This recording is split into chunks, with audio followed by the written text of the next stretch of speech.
अस्सलाम वालेकुम। मैं हूँ राना उमर। आप देख रहे हैं बीटीके यूनिवर्सिटी यूट्यूब चैनल। नाज़रीन, आज की इस वीडियो के अंदर हम डिस्कस करेंगे बहरिया टाउन ने जो दोबारा से फोर्सफुल पोजीशन का सिलसिला स्टार्ट किया है उसमें, और रिफ़ंड पॉलिसीज़ के ऊपर, और जो है मेंटेनेंस चार्जेस का दोबारा से जो सिलसिला स्टार्ट किया है बहरिया ने, उस पर हम डिस्कस करेंगे। और जमात इस्लामी के एग्रीमेंट के साथ इसका क्या ताल्लुक़ है। आज ये जो वीडियो है इन टॉपिक्स के ऊपर है, और मैं कोशिश करूँगा इंशाल्लाह इंतहाई मुख्तसर तरीके से इस पर हम ज़रा बात करके जल्द से जल्द अपनी बात को निपटा लें। मेरी आपसे गुजारिश है, अगर आप मेरे चैनल पर नए हैं तो मेरे चैनल को सब्सक्राइब करें और बेल के बटन को दबाकर सेलेक्ट ऑल करें, ताकि आप हमारी हर आने वाली वीडियो आपको टाइम पर मिल सके।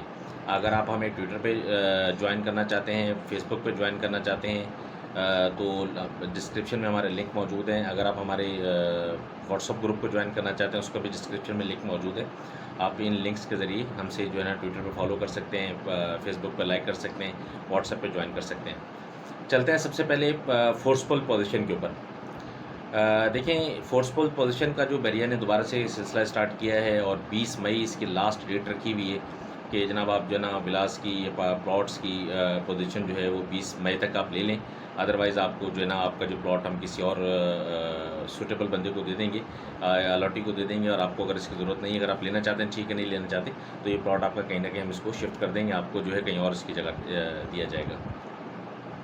तो ये जो सिलसिला इसने स्टार्ट किया फोर्सफुल पोजीशन वाला, ये इस ऐसे वक्त में किया कि जब पूरी दुनिया एक वबा के इसमें जो है मुब्तला है, और पूरी दुनिया के अंदर तबाही इस टाइम फैली हुई है, और ख़ास तौर पर पाकिस्तान के अंदर वबा तो अपनी जगह पर, और लॉकडाउन ने जो तबाही मचाई है पाकिस्तान के अंदर, इसका अंदाज़ा अभी फ़िलहाल किसी को भी करना जो है ना वो मेरा ख़्याल है कि इतना आसान नहीं है कि इसका अंदाज़ा किया जाए।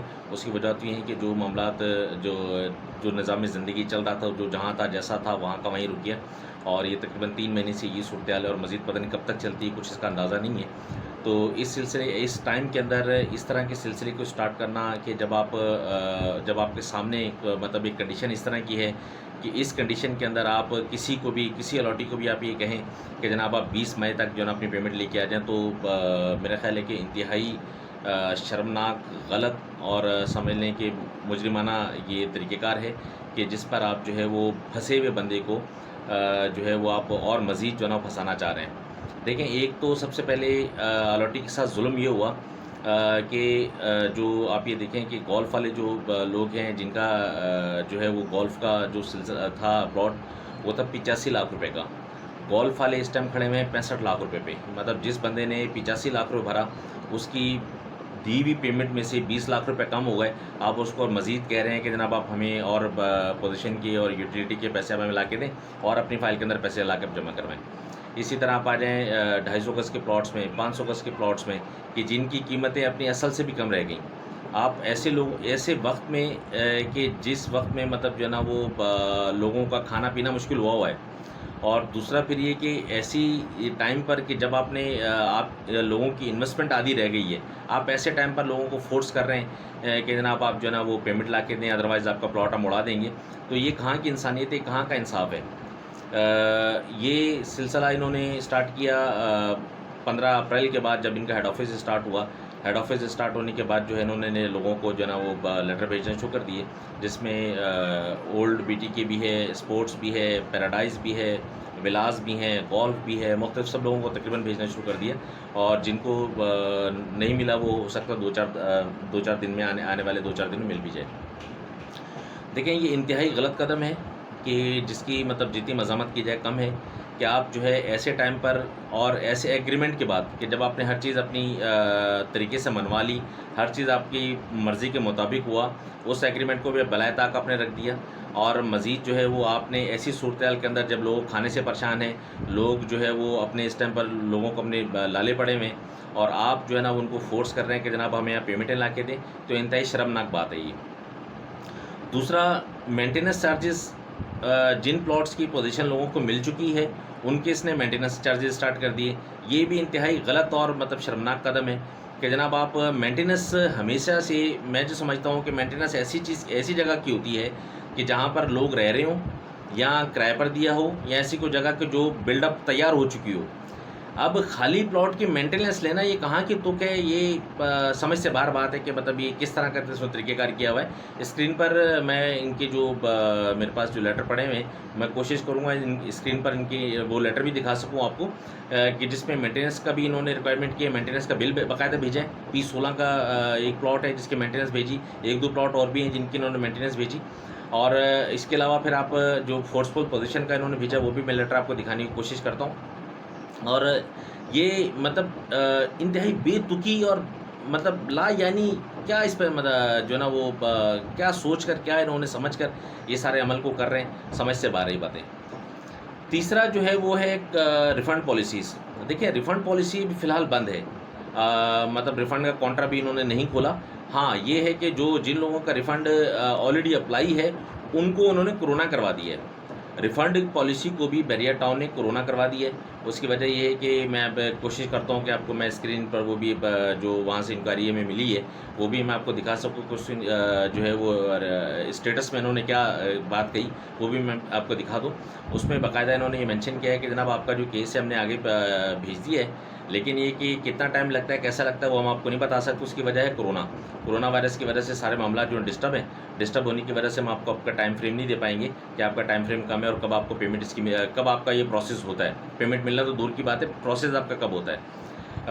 देखें ये जो 3 मामलात हैं, इन 3 मामलात का जिक्र जमात इस्लामी के एग्रीमेंट के अंदर भी मौजूद है। जमात इस्लामी का जो एग्रीमेंट हुआ था उसके अंदर ये बात मेंशन थी कि बैरिया टाउन किसी को भी दोबारा से फोर्सफुल पोजीशन के लिए नहीं कहेगा। प्लॉट रेडी है उसको याददानी कराना एक अलग बात होती है, लेकिन आप उसको जो ना टारगेट कर दें और आप उसको मतलब जो है ना वो डेडलाइन दे दें कि इस डेडलाइन तक आपने अगर पेमेंट नहीं की, ये इंटीमेट करना नहीं होता, ये आगाह करना नहीं होता, ये होता है टारगेट करना कि आपने जनाब उसको डेडलाइन दी हुई कि जनाब इस डेडलाइन तक आप लेके आ जाओ, अदरवाइज़ जो है ना मैं सुल्ताना डाकू मैं कुछ भी कर दूंगा आपके साथ। तो ये बैरिया टाउन नहीं कर सकता, ये जमात इस्लामी के एग्रीमेंट के अंदर ये बात शामिल है। अच्छा, दूसरी बात मेंटेनेंस के हवाले से कि बैरिया टाउन किसी से मेंटेनेंस नहीं ले सकता, किसी प्लॉट की। आप विला की ले सकते हैं, अपार्टमेंट की ले सकते हैं। अगर अपार्टमेंट की आपने चाबी दी हुई है, विला की आपने चाबी हैंड ओवर किया हुआ है, चाबी दी हुई है, उसके मेंटेनेंस बिल्कुल आपकी बनती है, वो आपका राइट है लेने का। उसकी वजह ये कि आपने जो है ना वो जो सर्विसेज हैं वो आप उनको प्रोवाइड करके दे रहे हैं। प्लॉट में क्या, प्लॉट में तो कुछ भी नहीं किया आपने। प्लॉट में सिर्फ आपने जो है वो एक खाली प्लॉट, ऐसा प्लॉट के जिसकी कीमत जो है वो 28 लाख रुपए की थी, वो कम होकर 21 लाख रुपए की रहेगी। वो आपने लाके जनाब उस पर एक तो फोर्सफुल पोजीशन आपने उस पर पोजीशन के लोगों से पैसे ले लिए, ऊपर से एक जान का अजाब उनके लिए आपने बना दिया हर महीने का इसका कि जनाब आप इसके पैसे भरें। तकरीबन 4000 रुपये इसका बनता है मेंटेनेंस का। ये मेंटेनेंस जो है वो 4000 रुपये तकरीबन 3900 के करीब की मेंटेनेंस है। तो मेंटेनेंस चार्जेस आपने हर महीने उस पर लागू कर दिए। जमात इस्लामी के एग्रीमेंट के मुताबिक आप मेंटेनेंस चार्जेस भी नहीं ले सकते। अच्छा, तीसरा जो है वो है रिफ़ंड का, कि आप रिफ़ंड काउंटर जल्द से जल्द ओपन करेंगे और जल्द से जल्द लोगों को देना शुरू करेंगे। और पहले मरहले में आप उनको देंगे कि जिनके केस ऑलरेडी आ चुके हैं। तो मेरे भाई जिनके केसेस ऑलरेडी आ चुके हैं, आप उनको ही आपने झंडी दिखा दी। वो झंडी किस तरह आपने दिखा दी कि जनाब कोरोना वायरस आ गया, कोरोना तो पूरी दुनिया के अंदर आया हुआ है। आपको जब पेमेंट आप ले रहे हैं तो जब आपको कोरोना याद नहीं आ रहा, पेमेंट लेते वक्त आपको कोरोना याद नहीं आ रहा है कि यार मैं जिन बंदों से पेमेंटें मांग रहा हूँ वो भी कोरोना के अंदर मुब्तला हैं। आपको वहाँ याद नहीं आ रहा, अपनी पेमेंट आपने ली तो आपको फ़ौरन याद आ गया कोरोना आ गया। अपनी पेमेंट अगर आपने देनी है लोगों को, जिन लोगों को आपने 5-5, 6-6 साल से फंसाया हुआ है, उनको अगर आपने पैसे देने तो उसके लिए आपको कोरोना याद आ गया। तो मलिक साहब की ये जो पॉलिसियाँ हैं ये इंतहाई शर्मनाक और गलत पॉलिसियाँ हैं। मैं समझता हूँ कि जमात इस्लामी का जो एग्रीमेंट था बैरिया टाउन के साथ वो तकरीबन ख़त्म हो चुका है। वो बैरिया टाउन ने इस एग्रीमेंट को तोड़ दिया, मेरा ज़ाती ख्याल है। उसकी वजह है कि जो बंदा अपनी कमिटमेंट पर पूरा नहीं उतरता, पहली कमिटमेंट इसने जो भी जो अमल किए हैं इसमें तकरीबन 4 शिकें हैं जिसको ये बैरिया टाउन तोड़ चुका है। बाकी जो मानदा रह गई हैं उन पर अमल क्या होगा, किस तरह होगा, वो तो बात की बातें हैं सारी। कि आपने जो इनिशियल जो 4 आपकी जो नुकात हैं एग्रीमेंट के, उन नुकात को आपने ब्रेक कर दिया, उनको ही आपने ख़त्म कर दिया। आपने जो है वो फोर्सफुल पोजीशन दोबारा से स्टार्ट कर दिया, लोगों को धमकाना शुरू कर दिया, फ़ोन आप कर रहे हैं, बाकायदा मैसेजेस आप कर रहे हैं, समझ रहे हैं। उसके बाद फिर आप आ जाएँ उस पर जो है वो मेंटेनेंस चार्जेस पर, मेंटेनेंस चार्जेस भी आपने स्टार्ट कर दिए। फिर आप आ जाएँ इस पर रिफ़ंड पर, तो रिफ़ंड आपने स्टार्ट ही नहीं किया। जो जिन लोगों की ऑलरेडी जमा है आप उनको भी जो है ना वो आपने उस पर ट्रक की बत्ती के पीछे लगा दिया। तो मेरे भाई ये कैसा एग्रीमेंट है, कौन सा एग्रीमेंट है, किस तरह का एग्रीमेंट है? मलिक साहब, ये जो एग्रीमेंट हुआ था, मैं समझ रहा था कि मलिक साहब जो है वो मार्केट की सूरत को भांप चुके हैं, सारे मामला को देख चुके हैं। ये मार्केट जो क्रैश होने की वजह भी जो है ना वो यही सारे मामला थे, जिसके अंदर जो है ना वो शामिल था, आपका फोर्सफुल पोजीशन शामिल थी, लोगों को डराना धमकाना शामिल था, उसकी वजह से मार्केट सारी ब्रेक हुई थी पिछली जो हुई थी। तो मैं समझ रहा था कि जो मेरी ज़ाती राय ये थी कि इस एग्रीमेंट की मैं जो अहमियत देता रहा हूँ पहले, वो इस वजह से देता रहा हूँ कि जमात इस्लामी के साथ जो एग्रीमेंट हुआ है, बैरियर टाउन उस पर मन अमल करेगा। उसकी वजह है कि बैरियर टाउन भी समझ चुका है कि जनाब ये मार्केट जो ब्रेक हुई है और इस मार्केट को उठाना किस तरह, लोगों का एतमाद हमने किस तरह बहाल करना है। तो मलिक साहब के लिए देखें, जो मामलात इन्होंने किए, भी मलिक साहब ने जो स्टार्टिंग किया, इस स्टार्टिंग में इनका मासूमाना सा जो अमल है वो ये कि इस बात का, ये जो लेटर लोगों को मिल रहे हैं, मेंटेनेंस जो है ना वो लोगों को बिल मिल रहे हैं, कोरोना के हवाले से जो मामलात हैं, इस बात का मलिक साहब के बकौल कि मुझे इस बात का कोई इल्म नहीं है। आप बैरियर टाउन कॉल करते हैं, बैरियर टाउन कहता है हमें कोई इल्म नहीं है। आप हेल्पलाइन पे कॉल करते हैं तो हेल्पलाइन कहता है हमें नहीं पता इस बारे में कि हो क्या रहा है। तो मेरे भाई फिर कौन कर रहा है अगर आप नहीं कर रहे? अगर एक ऑनर की जो है वो बग़ैर इंफॉर्मेशन के, एक है ना ऑनर के बग़ैर इत्तला के सारे काम हो रहे हैं, तो फिर तो मेरा ख्याल है कि आपको ऑनरशिप पे रहने का कोई हक़ नहीं है, कि जब आपको पता ही नहीं कि आपके जो एम्प्लॉयज़ आपके साथ क्या कर रहे हैं और एम्प्लॉयज़ किस तरह कर रहे हैं और डेट मेंशन करके दे रहे हैं। एक ये नहीं है कि जनाब आपने सिर्फ लेटर भेज दिया, आपने डेट मेंशन की हुई है 20 मई तक आप जनाब ला के दें, वरना आपका जनाब प्लॉट उड़ा देंगे, आपका विला उड़ा देंगे। मेरे भाई ये किस तरह का अमल है? तो मजमूई तौर पर मैं जो समझा हूँ, वो जमात इस्लामी का जो एग्रीमेंट था वो तकरीबन ख़त्म हो चुका है। जमात इस्लामी के एग्रीमेंट की अब कोई, मेरे हिसाब में कोई इसकी हैसियत नहीं रही। मैंने ग्रुप में 2-3 दिन पहले एक वॉइस क्लिप जो ना वो फॉरवर्ड किया था। उस वॉइस क्लिप में जो है वो जमात इस्लामी के जो एडवोकेट साहब हैं, उनके साथ मलिक साहब की जो डिस्कस हुई थी, तो उन्होंने एडवोकेट साहब ने जो है ना वो मतलब मैसेज हम तक पहुँचाया कि जनाब मेरी एक मलिक साहब से बात हो चुकी है। मलिक साहब कह रहे हैं कि मुझे इस बात का किसी बात का कोई इल्म नहीं है। तो जब मलिक साहब को, ऑनर को इस बात का इल्म नहीं है, तो एक ऑनर जो इस बात तक लाइल्म है कि जनाब लेटर जा किस तरह रहे हैं और लोगों को बिल मिल किस तरह रहे हैं, ये सारे मामलात, तो फिर वो एग्रीमेंट पर अमल क्या करेगा? हम इनसे क्या तवक्का रखें? तो ये जो मामलात हैं ये इंतहाई तकलीफदेह हैं, इंतहाई जो है ना शर्मनाक मामलात हैं। ऐसे मामलात बैरियर टाउन को नहीं करने चाहिए। और खुदारा मलिक साहब, आप थोड़ा सा जो है वो दूसरे मामलात को छोड़कर ज़रा बैरियर टाउन पे भी तवज्जो दें। बैरियर टाउन अपने मुशीरों को बदलें, सबसे पहले जो है ना वो अपने मुशीरों को बदलें, अपने एडवाइज़र्स को बदलें जो आपको एडवाइस देते हैं ना। देखें, आप अब दिल के बहुत अच्छे होंगे, अपनी जगह पर है। आप खिदमत खलक करते हैं, सब अपनी जगह पर है।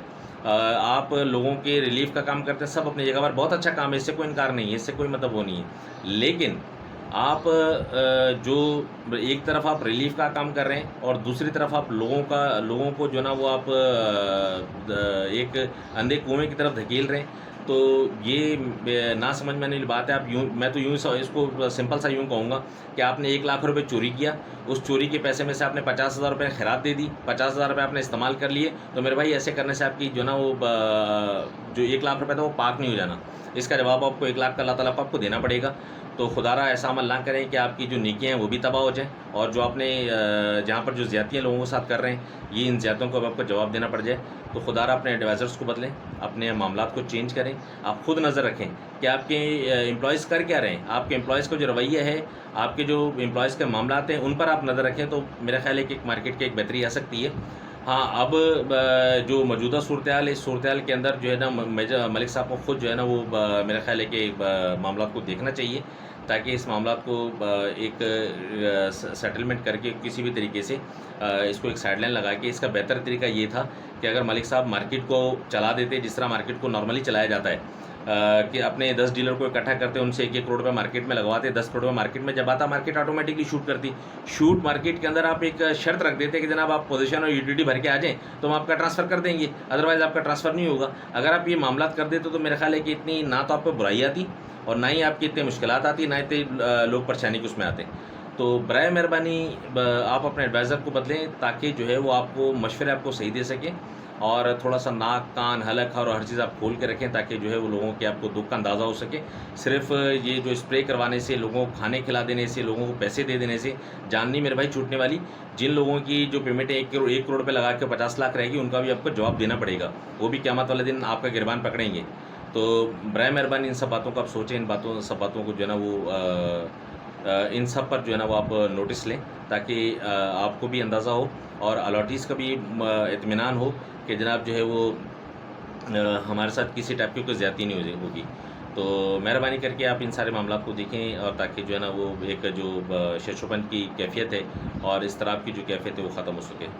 तो आज तक के लिए अगर मेरी कोई बात किसी को बुरी लगी तो मैं उनसे माज़रत चाहता हूँ। बात ये है कि अलॉटीज़ मुझे भी कॉल करते हैं, व्हाट्सएप करते हैं। दुःख होता है कि मतलब आपके साथ जो ज़्यादतियाँ हुई हैं और मज़ीद हो रही हैं, तो सिर्फ़ दुःख के अलावा मैं कुछ नहीं कर सकता। जो अपने जज़्बात में मैं कोशिश की है इसको खूबसूरत अल्फ़ाज़ में पेश करने की।